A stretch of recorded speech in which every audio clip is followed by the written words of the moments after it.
ধন্যবাদ আপনাকে। আমি হাজীপুর পরিষদে প্রশাসনিক কর্মকর্তা হিসেবে জয়েন করি জুলাইয়ের 3 তারিখ থেকে 2024। এর আগে আমি ছিলাম রায়পুর ইউনিয়নের ডৌগারচর এবং অতিরিক্ত দায়িত্ব ছিলাম পলাশতলী ইউনিয়ন পরিষদ। ধন্যবাদ আপনাকে।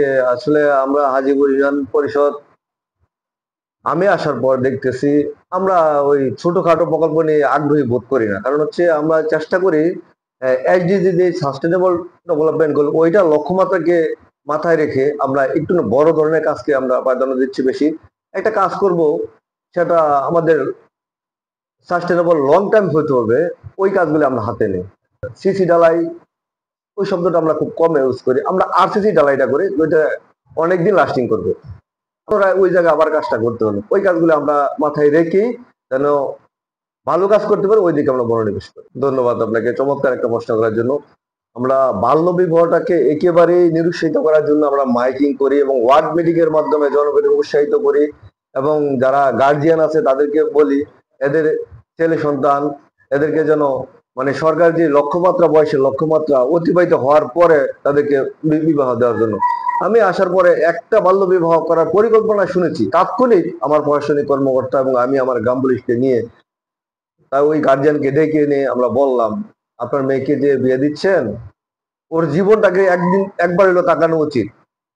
সে বাচ্চা 2 দিন পরে বাচ্চার মা হবে, তার শারীরিক কন্ডিশন কেমন হবে, ওইগুলো মাথায় রেখে আপনাকে বিয়ে দেওয়া উচিত না। তারপর বিভিন্ন ভাবে বোঝানোর পরে ওই লোক বলে না আমার মেয়েকে আমি বিবাহ দিব না। আমি সরকারের আইনকে শ্রদ্ধা করি, আমিও সরকারের ঊর্ধ্বে না, আমি আইনের প্রতি শ্রদ্ধাশীল। আমার পরে এই অদ্যবধি পর্যন্ত বাল্য বিবাহের কোনো শব্দ আমি আমার কানে আসে নাই। হতাশ হয়ে যায় যখন কোনো যুব সমাজ মাদকের দিকে আসক্ত হয়। হ্যাঁ, আসলে আমার হাজিপুরে মাদকটা ওইরকম ভাবে 15ই আগস্টের আগে মাদকের অনেক সয়লাভ ছিল। হ্যাঁ, কিন্তু আমাদের একটা স্পট ছিল হাজিপুর এবং মাদ্রাসার কাছারি বাজার। আমরা মানে সর্বক্ষণিক ইউনু স্যারের সাথে কথা বলি এবং পুলিশ আমাদের আইন শৃঙ্খলা বাহিনীর সাথে কথা বলি এবং প্রতি মাসে সমন্বয় মিটিং এ ওইটা নিয়ে আমরা আলোচনা করি। আমাদের মাসিক মিটিং এ ইউনিয়ন পরিষদের মাসিক মিটিং এ ওইটা মূল কারণ হচ্ছে মাদক। মাদকের সাথে জড়িত থাকে চুরি, ছিনতাই, রাহাজানি, ডাকাতি, খুন। ওই একটা জিনিসকে কেন্দ্র করি এই সমস্ত। আমি নট অনলি আমার হাজীপুর ইউনিয়ন পরিষদ, সমস্ত বাংলাদেশের দিকে তাকালেও আমি একটা জিনিস উপলব্ধি করি, আমরা মাদক যদি বন্ধ না করতে পারি এই বাংলাদেশে কখনই চুরি, ডাকাতি, খুন, রাহাজানি এগুলি বন্ধ হবে না। এই জন্য আমরা হাজীপুরের প্রতি মাসেই আমাদের একটা এজেন্ডা থাকে, আইন শৃঙ্খলা মিটিং এর একটা এজেন্ডা থাকে। মাদককে নিরসিত করার জন্য যত ধরনের পরিকল্পনা আছে আমরা অবশ্যই করি। সরকারি হলে তাৎক্ষণিক সেই সংশ্লিষ্ট ওয়ার্ডের মেম্বারকে আমরা অবগত করি এবং ওই মেম্বারশিপ ওই স্পটে যাইয়া যতটুকু সম্ভব অবশ্যই পদক্ষেপ নেন।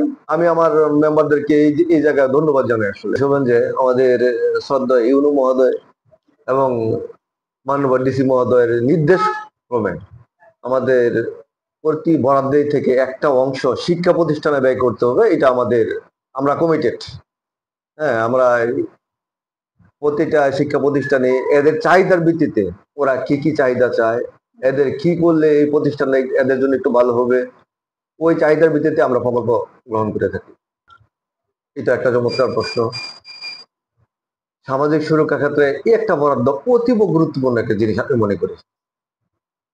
যেমন বয়স্ক বিধবা প্রতিবন্ধী, আমাদের সরকারের একটা নির্দিষ্ট সময় থাকে, যেমন বয়স্ক ভাতা আবেদনের জন্য একটা সময় থাকে, বয়স্ক বিধবা এবং প্রতিবন্ধীর জন্য মোটামুটি প্রতিবন্ধীর প্রায় সবসময় মোটামুটি সার্ভারটা খোলাই থাকে প্রায় আমরা বলতে পারি।